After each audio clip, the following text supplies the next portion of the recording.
ஹாய்ங்க. ஒரு ஃபுட்டை எப்படி ப்ரிப்பேர் பண்ணி கொடுத்தாலும் சாப்பிட மாட்டாங்க. அதில் ஒன்று உப்புமா.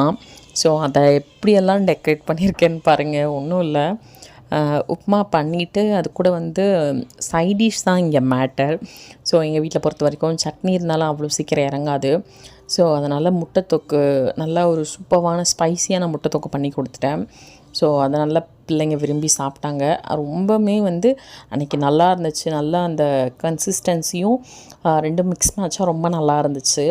அதுக்கப்புறம் வந்து நைட்டுக்கு வந்து என்ன பண்ணேன்னா, சின்ன வயலுக்கு எப்போவுமே நான் வந்து குட்டி குட்டி தோசை ஊற்றி தருவேன். அதில் வந்து பீட்ரூட்டு, கேரட்டு, அப்புறம் குக்கும்பர், இதெல்லாமே நல்லா கொஞ்சம் பீல் பண்ணிவிட்டு துருவி போட்டு தருவேன்.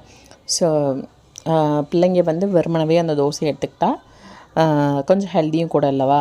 அதனால் வந்து அப்பப்போ என்ன கிடைக்குதோ, எதெல்லாம் ஆட் பண்ண முடியுமோ அதெல்லாமே ஆட் பண்ணி செஞ்சு கொடுப்பேன். ஸோ அன்றைக்கி வந்து கேரட் தோசை தான் பண்ணி கொடுத்தேன். அவளுக்கு ரொம்ப ரொம்ப பிடிக்கும். ஸோ இந்த மாதிரி சின்ன சின்ன டிஃபன் ஐட்டம்லாம் இறங்கலாம், இந்த மாதிரி கொஞ்சம் ட்ரிக் யூஸ் பண்ணால் தான் இவங்களுக்கு இறங்குது. ஸோ அதனால் அதெல்லாம் பண்ணி கொடுத்துட்ருந்தேன். அவளோட ஃபேவரட் ஒன்று. இதில் ஒரு 4 பீஸ் இந்த 4 தோசை சாப்பிட்டாங்கனாவே அவங்க வயிறு வந்து ரொம்ப ஃபில் ஆகிடும். அந்த மாதிரி தான் அன்றைக்கி வந்து மேடம் சாப்பிட்டுட்டு இருந்தாங்க. சரியான பசி. ஸோ குழந்தைங்களுக்கு வந்து ஒரு டே ஃபுல்லாக வந்து 3 வேளை தான் சாப்பிட்ணும் அப்படின்ற மாதிரிலாம் இல்லை. கொஞ்சம் கொஞ்சமாக சாப்பிட்டாலும் அவங்க கேட்குறப்ப நம்ம ஹெல்த்தியாக கொடுத்தோன்னா அவங்க ஹெல்த்தியாக இருப்பாங்க. நல்லா இருக்கா? அவள் என்ஜாய் பண்ணி வந்து சாப்பிட்டுட்டு இருந்தா. பயங்கர சூடு, பசி தாங்கலை அவளுக்கு. சூடு என்ஜாய் பண்ணி சாப்பிட்டுட்டு இருந்தா. இதே மாதிரி குழந்தைங்க நம்ம சாப்பிட்றதுல ப்ரோட்டீனோ, கால்சியமோ, அயனோ நம்ம கொஞ்சம் கொஞ்சம் அவங்களுக்கு தெரியாமல் சேர்த்துக்கும் போது ரொம்பவுமே நல்லாயிருக்கும்.